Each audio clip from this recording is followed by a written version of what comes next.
My name is Lauren Hughes, and I'm with Dot Lea, or Dot Lea, who is the pastor at St. James in Abilene. And we're here to discuss what it is to engage community when you're in a smaller church or a local church context.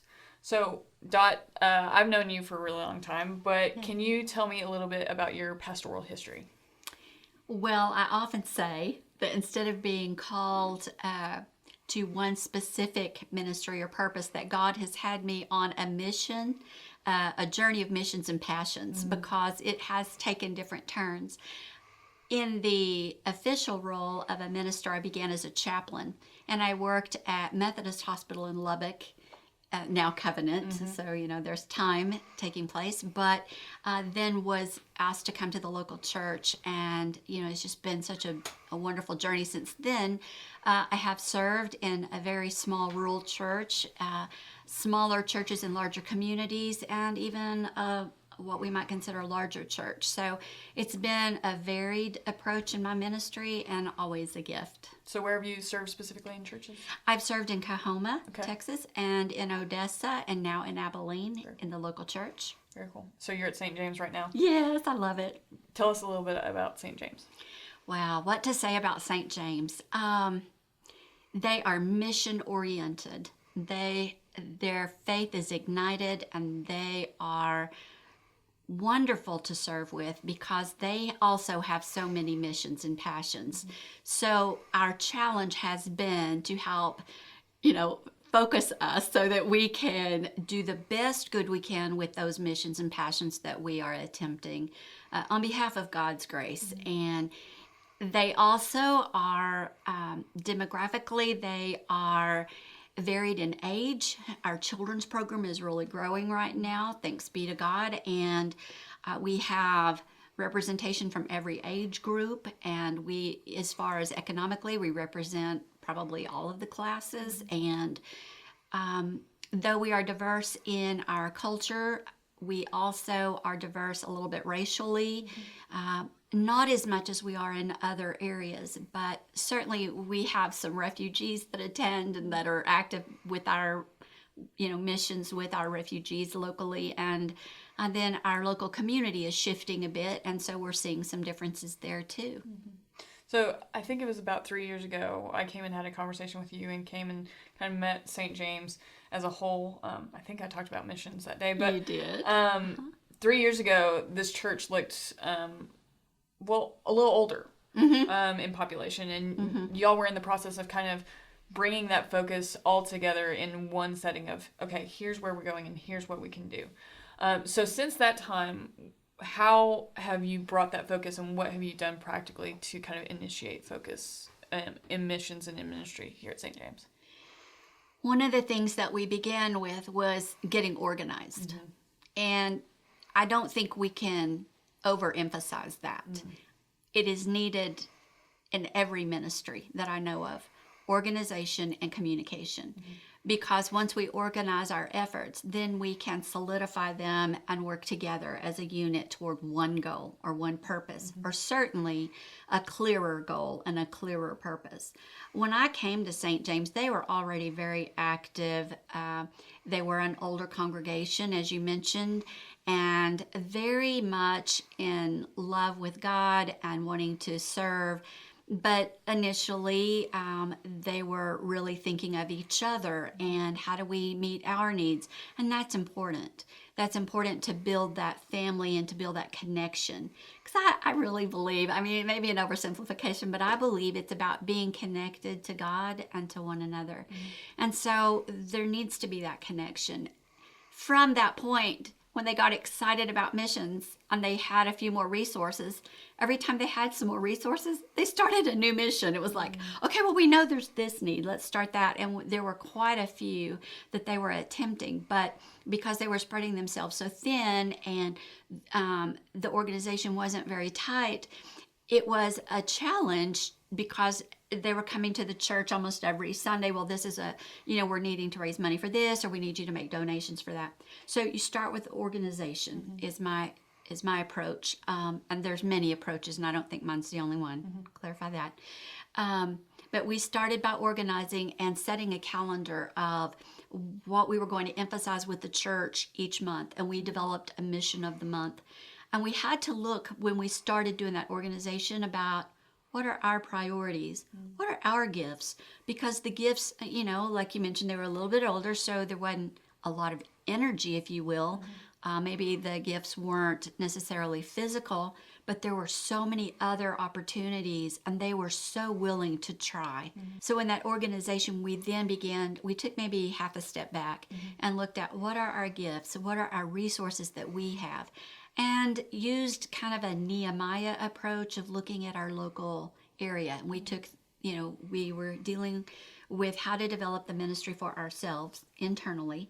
And we had to solidify our hospitality and our care and all these different pieces. And we just brought it all together under nurture. We made a nurture team to care for ourselves and our needs. And then we looked at, okay, what is within our closest proximity of our church?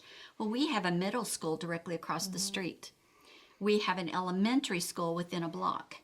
We have a retirement center that has a separate rehab facility, that has a separate memory care facility, all within a block and a half. Our YMCA is within a block because it's across the street the other direction in the park. There's a park with a number of homeless people. So when we started looking at our immediate focus, then it helped us to clarify what we can do, what we want to do, and where we can serve. And looking at the resources and the needs that were immediate. Instead of assuming a need, really asking and really going and connecting with people and having coffee and saying, well, what do you really need? I mean, people are bringing you things or offering things, but what do you need that's not been offered or that isn't being addressed? And from there, then we were able to solidify our goals. And then we could schedule, all right, we definitely want to do this education ministry. Of course, we have all these schools around us. And from there, we began to minister to the needs that they presented rather than the ones we came up with. Where we could. Of course, there's limits to that, I suppose. But important nonetheless was to seek what they needed instead of assuming that. I think that's very important. And that was something we kept getting caught in. So now we're involved in backpack ministries. We've connected with children at school. We have connected with the middle school. We've brought in new kids for our youth group. We have new children in our children's program. The YMCA has a daycare in the other end of our building. And that has been such a blessing for us and them. It's just been wonderful. That's amazing in 3 years, honestly. So in changing those conversations outside of, instead of us assuming what you need versus what do you need, how have those conversations built relationships in all these different places in your community and in your neighborhood? Well, that's a great question. I think one of the things is we're always, and I think I can say this as a general statement, people search for authenticity, especially when you're trying to build trust. They want to see, is this a group I can trust? Are they going to be dependable? What are their motivations? What are they, do they want something, are they going to expect us to come be members if we ask them to serve it? Because they may have membership in other churches. They may, or they may not. They may have a sense of what Christianity is, and they may not. And so it was that I think by building that relationship and gaining some trust, they were able to then recognize we were genuine. We just wanted to serve. We wanted to see what their needs were and how we could be the hands and feet of Christ in our community. And I think that made the difference. They felt freer then to ask of us needs when maybe if we hadn't, it's hard to say when you've not done that, but if we hadn't that relationship, maybe they wouldn't feel as free. And we've had some really tough conversations about what would be the best help in that situation versus a Band-Aid. Yeah. So that too. Which takes a little longer commitment for sure. It does. Yeah. It really does. And you have to see that we may not be able to solve the entire situation within 3 months or 6 months or even a year. Yeah. So what does it look like for your memberships and your church members to start kind of grasping abundance versus scarcity? Oh, it's exciting. Is it? It's exciting. And people build hope in that. It strengthens faith. And, because I'm a simple person, I need things to be simple. So I help and ask for help in defining words and defining some of these Christian concepts. And so we talk about hope as God's future plan for us that's not yet been revealed. Now, I know hope can be more than that, but like I said, I need to keep it simple. So there is hope because when we recognize God says there's enough, there is always enough, there's always enough love, there's always enough passion, there's always enough faith. God only asks of us faith of a mustard seed as an appropriate example, right? God taught in parables, we use illustrations. But when there is that excitement then about there is hope now, we can make a difference. There is positivity. There is this sense of caring that goes beyond what we are able to do individually. And that God's grace is sufficient. When people can really experience that, know that, and live out of that, instead of out of the fears of failure, fears of scarcity. Oh, there's not enough. We don't have enough money. We don't have enough time. We don't have enough whatever. There's always something, right, that we can be afraid of. Yeah. But God teaches us not to live in fear, but to live in faith. So when you capture that, we started ordering T-shirts so that everywhere we went to serve, people would see, we're from St. James. And it gave us this a brand, if you will, not intentionally, but people start to recognize that. And when we are seen in so many different places in town serving in the ways that we can, what we recognize is that there's more than enough, right? There's always more than enough than we can keep up with. And that's been huge.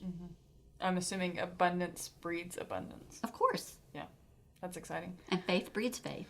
Hope breeds hope. That's true. So I think a lot of churches struggle with focus. We all have this kind of big, I don't want to call it generic, but general mission. Yes. To make disciples of all nations for the Baptist, whatever. Yes. I should probably quote scripture better, but within that, there's so much scattering because of committees and missions teams and different things like that. So how did you bring into focus and just that one point of this is what we are and this is what we're going to be about in the making a priority for this year or whatever? Wow, that's a tough one. Let me think just a second. Going back to the broadness of our commissioning, right, to make disciples for the transformation of the world. Yes. First of all, we don't have that power. Right? God has that power. So first and foremost, always, I think priority is number one, keep the main thing the main thing. We're called to build a relationship with God, and Christ is our example. And, I really relate to several of the disciples, and even though that was centuries ago, they're human, we're human. And Paul teaches us we can't escape being human. So there's a little permission.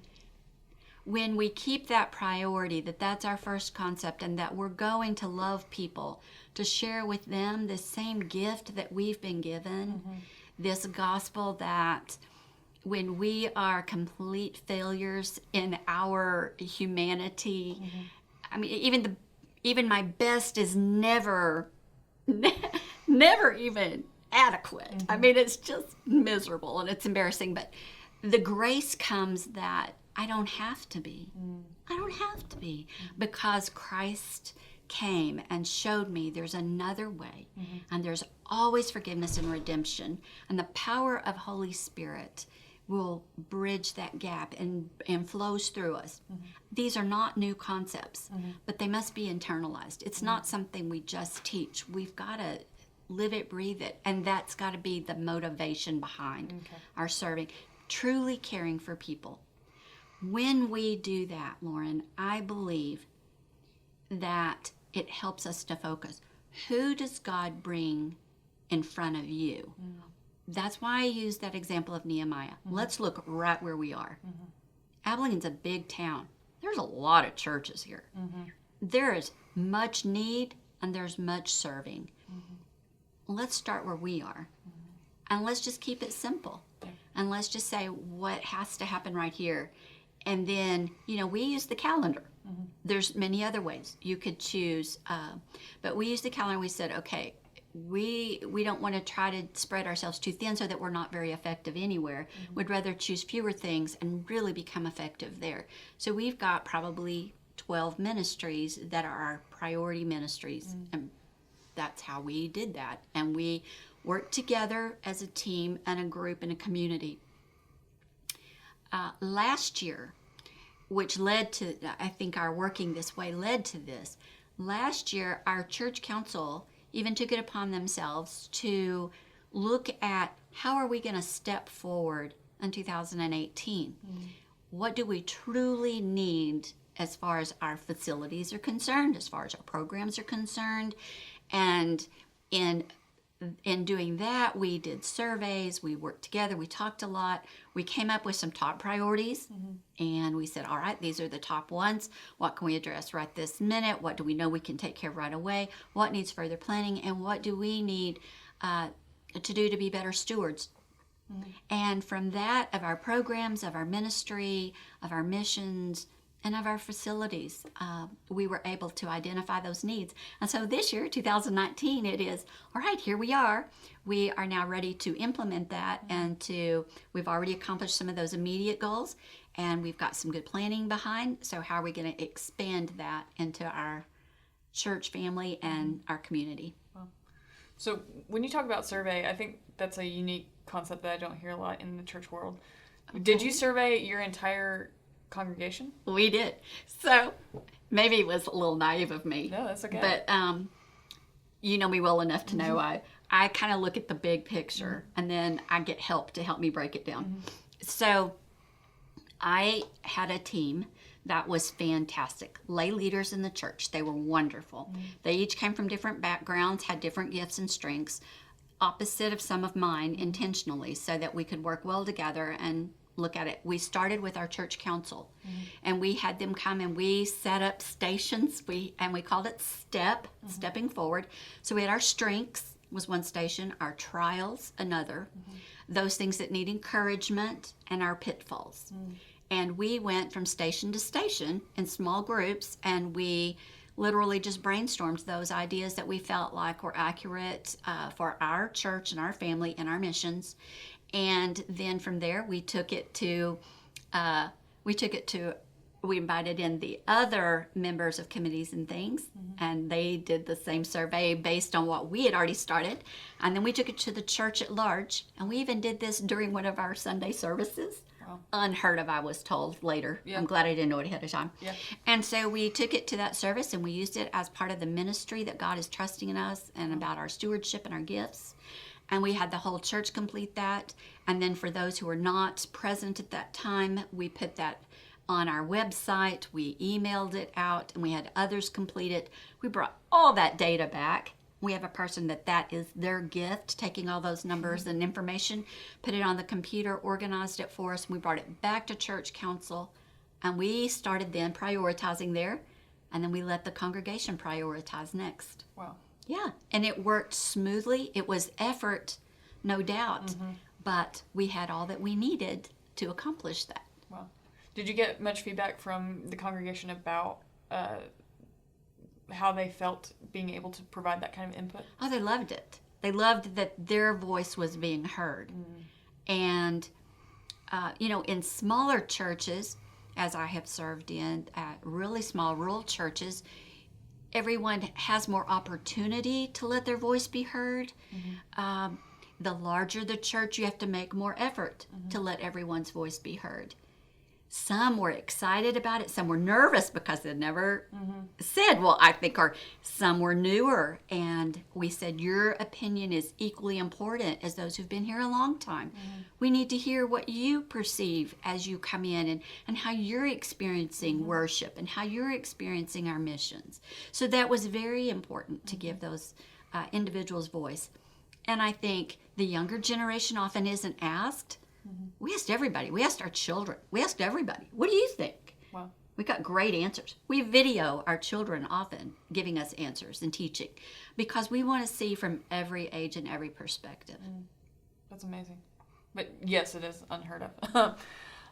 So what does it look like beyond the neighborhood for the mission of St. James? Beyond our neighborhood. Okay, so our neighborhood has expanded since. Yes, your neighborhood's huge. Then. Yeah. And I want to be clear that they were already very involved in missions at St. James. One of the missions we're very passionate about are the Methodist Children's Home and our local Methodist foster care program through the Children's Home. We also are very active in supporting and working at our United Methodist Church Food Pantry Service Center that's here in Abilene, and it's unique, which is a wonderful program. Beyond this community where that takes place, we are also passionate about UMCOR and have done many projects with UMCOR. We do something in our Sunday worship service called Noisy Money. We're not the only church who does it. I've heard of a few others. It wasn't my idea. It was already here at St. James. We have taken that ministry, and it's from our children. And what we do is every Sunday morning, immediately after the children's sermon, we hand out these little metal buckets, and the kids go around and people put change in. Well, now they've started putting dollars, so I love that, but it's not quite as noisy. Right. But they call it Noisy Money. And we have, toddlers carrying these little buckets around the church, being involved in worship with their families. And every Sunday, we identify a mission that money is going. Sometimes it is for our shared ministries. Sometimes it's for those extra givings. Other times it's for events that we know are happening. And we have lots of local folks that need some support. So that's our Noisy Money this week, and we're going to be collecting that money. And you'd be surprised, we get hundreds of dollars every Sunday through Noisy Money, and visitors love it. They'll reach in their pocket and grab handfuls of change and plunk it, and it's so fun, and it's a great way to include the children, and it's a great way to make those beyond our regular giving missions forefront, and we can talk about them. I speak to them a bit while the children are starting. So that's part of it. And then we believe in shared givings, and that's top priority at St. James. And we give 100% because we know that missions don't just happen, right? And so we make it a priority, and sometimes it's tough and we have to work hard at it, but there is always enough. And I believe that there is always enough. Not to get negative, but I think it's sometimes important for churches to evaluate ministry, and sometimes that means saying, this isn't working, it's okay to let it go. Sure, absolutely. So what does that look like for St. James to maybe say, you were great for a season, this ministry was perfect for a season, but now we can move to something else? What does that kind of transition look like for your congregation? Process-wise, we have a mission team, and we get together in meetings, and we look at what's coming up next according to our calendar that we have set and organized for that mission season. Some of them take place all year long, but we emphasize it once in a church. But at the beginning of every year and at the end, so it's kind of a crossover, right? At the end of the year, you're evaluating how the year went and what do we want to carry forward, or what do we see as changed for the new year. And we do exactly what you just said. We evaluate. Is that the end of this? We have had to say, that was great for the season. We see that's no longer really a need for us, or that's not something that really fits for our gifts and strengths and efforts right now. Others could do that better than we can, or it's just beyond what our focus is right now. And we honor that by saying thank you. We acknowledge that. We tell God thank you for that season. We thank those who were involved in it. And then we look at, where is God leading us by the growth of the missions we're still doing? Where can we put those efforts? Where can we put that focus? And it's worked beautifully. Not always easy, because some of us get very invested in those missions, and it's hard to say. So for the smaller church out there that is in a place where they feel like they've put in the effort, but nothing's showing from it. They feel like it's okay to just be inward focused and not, really invest in their communities. What's some basic practical things to start changing that kind of mentality within a congregation? Wow. I would say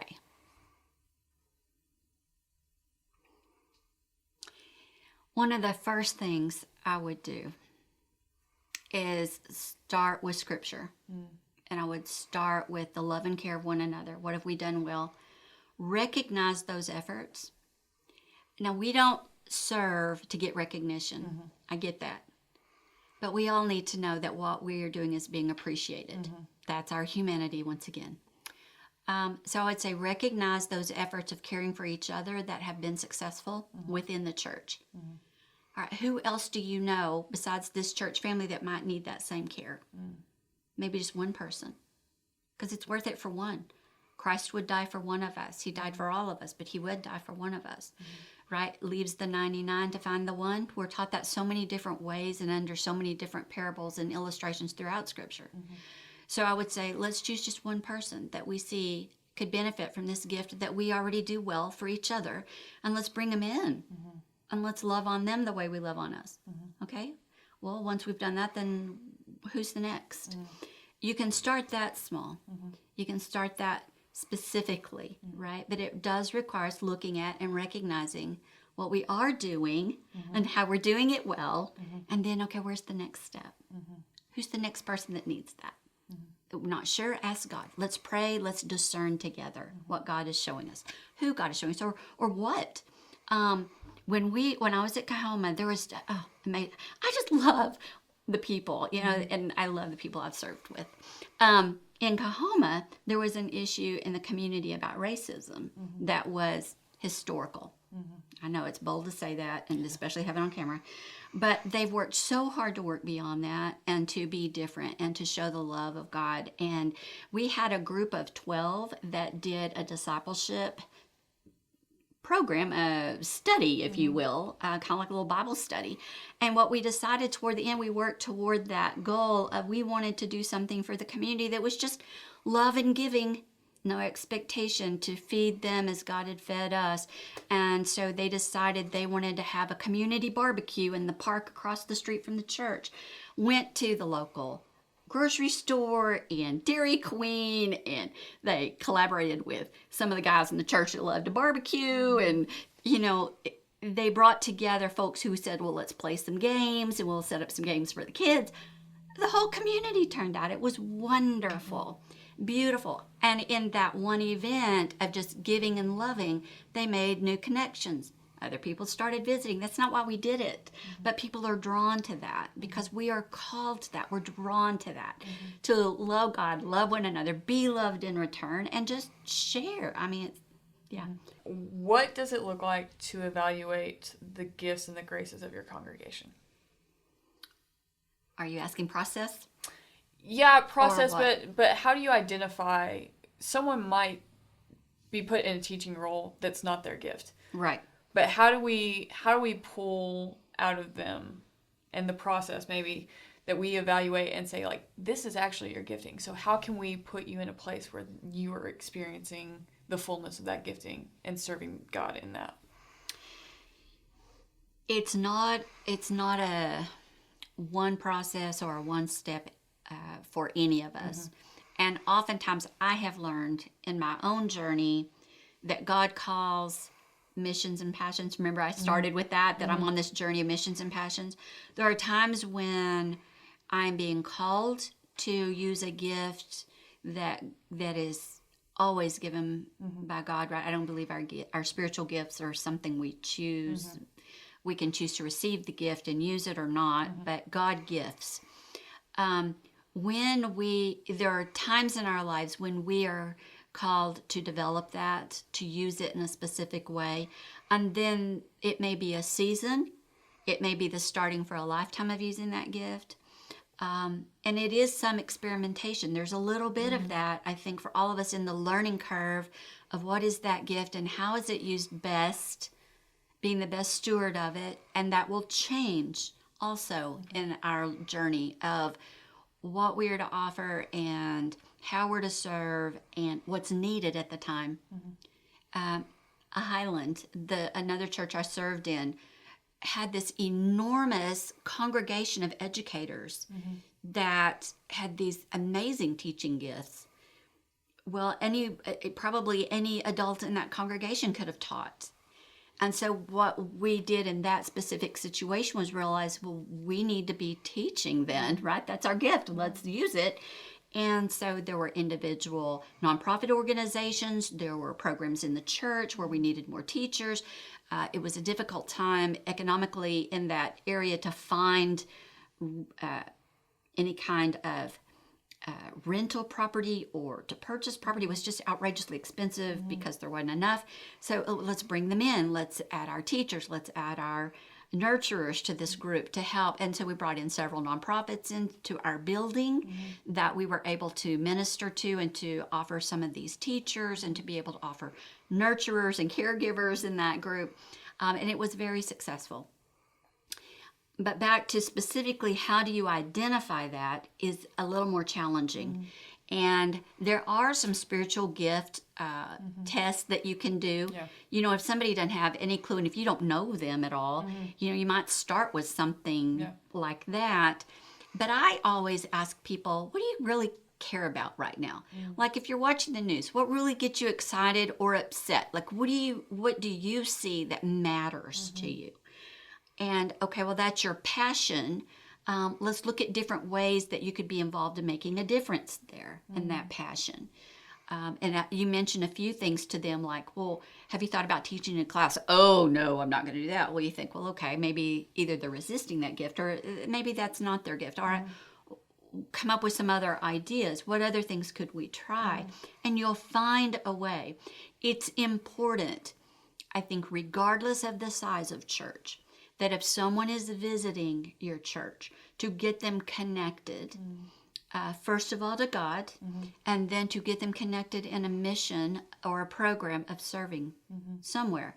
And that is your first step, and then helping them to identify where they would like to, so they don't get a very negative experience to start with and go, well, that was horrible, I don't want to do that again. But then to have some of that trial and error, along with then another piece that I think is so important, when you recognize a gift in someone, when you recognize, and this isn't just an ability, right? Because, I mean, you know, I'd love to be great at basketball, but I'm not. But maybe I like to draw and someone thinks the drawing is good. Great. Well, thank you. But that's not necessarily a spiritual gift. You can use it for that purpose. But when you're looking for spiritual gifts, are they very generous in their giving of time? Are they very generous in their giving of listening? And well, then maybe they have the gift of mercy, right? They're compassionate. It's for us to recognize that and to tell them, because they're like, oh, that's no big deal. Right, because it's so natural for you. So, okay, so we offer them opportunity to do some of those tests of what are your spiritual gifts, but meet with them, have a relationship, have a conversation, see what their passions are, what their willingness to try within that passion might be that you could help resource, support, encourage, go with. And then when you recognize those gifts and those passions in them, to tell them. Very cool. Actually, I do have another one last question. Because the United Methodist structure in churches is very committee-based. Which is not a bad thing by any stretch, but some people get almost trapped in that, and there are kind of silos within certain committees. I think St. James has done it really well, that there's a lot of communication across that and ensuring that everyone's on the same page so that you're moving together. But for some of those stone walls, what is a good way to kind of overcome that interference in some congregations? There is a book called, I'm going to get the title wrong, but Change the Question, Change Your Church, I think is the title of it. For me, it's you always come back to the why. why are we working in this committee? Why is this committee important for the ministry of God? Why is this committee important for the gospel? Why is this committee important for the maintaining of our ministry? And when you can get that why, what's the why before the how? What's the why before the when and where? If we are clear about that, and again, keeping the main thing, it's right about the gift we've received of God and Jesus Christ and that reconciliation, and that we're passionate about the Spirit and this new hope, this new life, this other way, and we want to share that with others. Then we come to the committee, okay, why is finance important in getting that done? And then the how. And then let's all move together. And church council, I think, is a beautiful place to do this. And when you get these committees talking to each other about the same why and how their piece is important and how it builds this bigger picture, puzzle, quilt. I mean, there's so many right, illustrations and analogies we could use, but I think it's coming back to the purpose always and keeping that forefront, because in any organization, especially a church, we can get so bogged down in the how and trying to all agree on the how, and but when we come back to the purpose, it helps us keep it in perspective and relevant. Yeah, I love that. Well, thank you for agreeing to share with us about what St. James is doing. I know I'm excited just because I've seen kind of the progression that's happened in the last 3 or 4 years, and it's really exciting to see a neighborhood church doing service for the neighborhood and doing it with the neighborhood, and so that's really exciting. So and they do it so well. They do. I love it. So I'm super excited and super thankful for you. So well, thank you. No, thank you so much. I appreciate it.